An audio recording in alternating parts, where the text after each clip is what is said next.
Hello guys, welcome to this Monster Hunter Rise video. This time I'll be showcasing the Insect Glaive. Do bear in mind this is not a tutorial, but it's just a video to showcase the gameplay style of the weapon. So starting with the Insect Glaive, there are two aspects to take into consideration. So one is the glaive itself that you can use to attack with both X and A. But there's also the bug component, which is what you use to gather extracts with a bug. So you do that by pressing the R trigger with the X button to send out the bug, and then you press the right trigger and A to bring the bug back.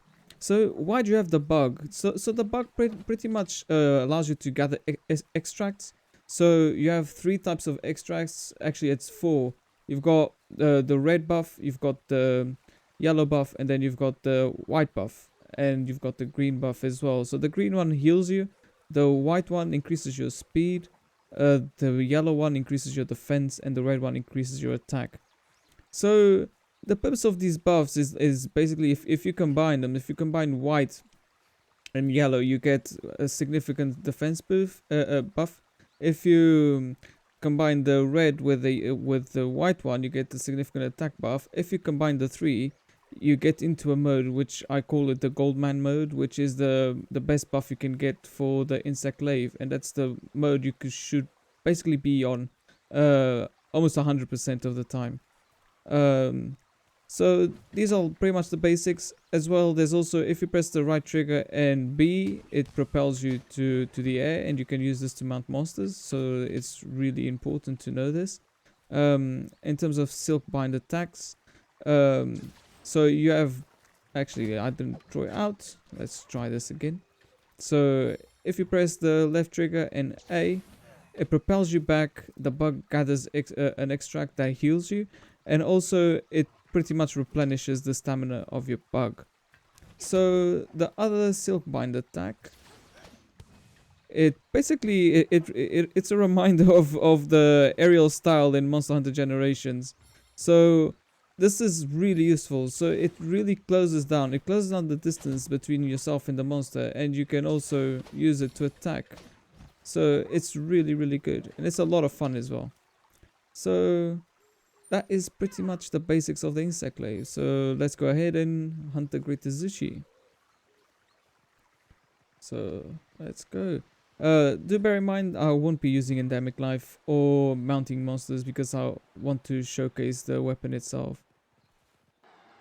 So there he is. So normally it's good to start. Okay. He completely trolled me there. Let's go back. So it's normally good to start by actually trying to collect the extracts, and it's something that you can use the small monsters for as well. I was trying to see where my bug is. Okay. I'm just failing to collect any of the others.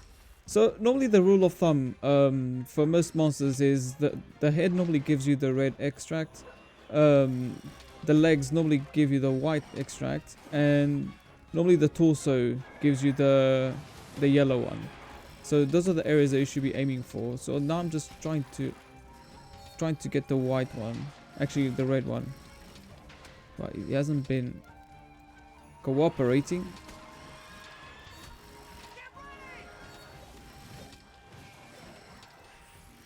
See if I can get it now.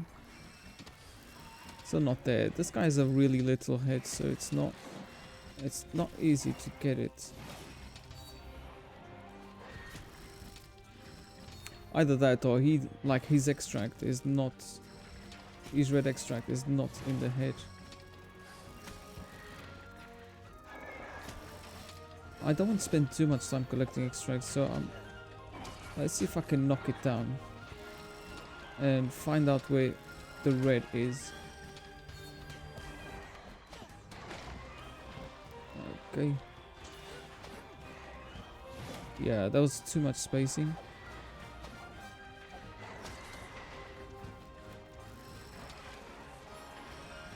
Yeah, one of the things about this demo as well, the bug just takes so long to travel.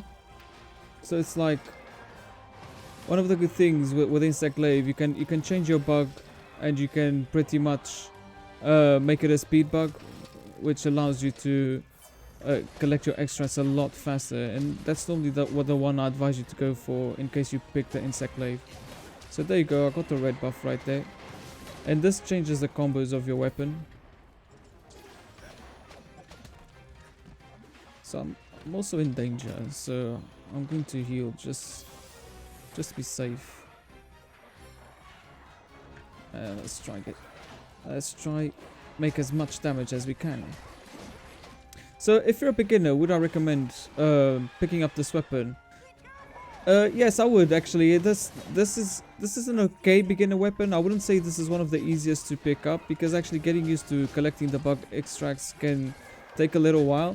But it can be like it's quite a forgiving weapon as well, because you have so many tools to cover ground, so you can get away out of trouble, like what I'm doing right here, quite easily.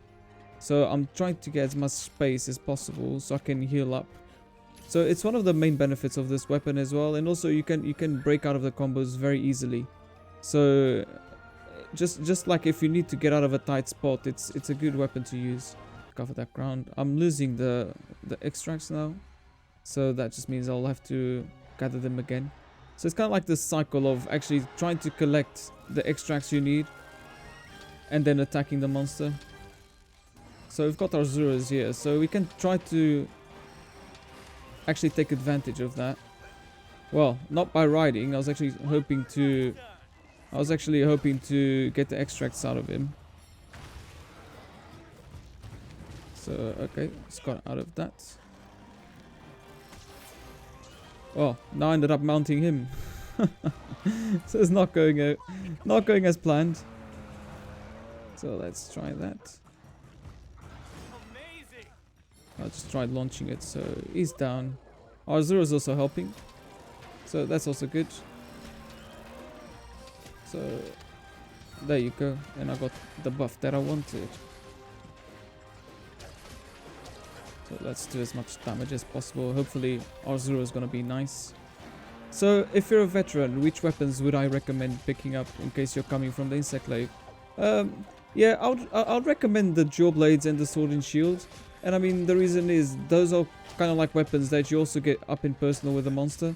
So the main difference is, like, I would say the Insect Glaive is probably the more challenging of the three to get into, because you need to manage the extracts, and the Jaw Blades you still have like to manage the stamina and the demon and archdemon mode. But I think managing those states, in my opinion, they're easier to manage than the extracts, so that's one of the reasons I would recommend the Jaw Blades. I mean, Sword and Shield, then again, it's an even simpler weapon that allows you to get up and close to the monsters. So, but both of these weapons actually, they don't punish you as much with the animations in case you need to get out of trouble. So in that sense, those are the two. So let's try to finish him off. Okay. I keep taking so much damage. That tail attack is so powerful.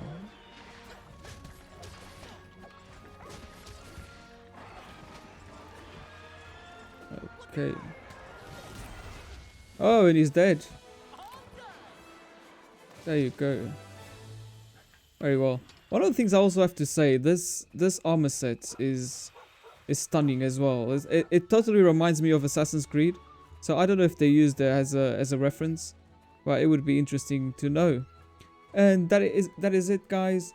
Thank you so much for watching. Don't forget to like, subscribe, and hit the bell icon to get notifications on my next video.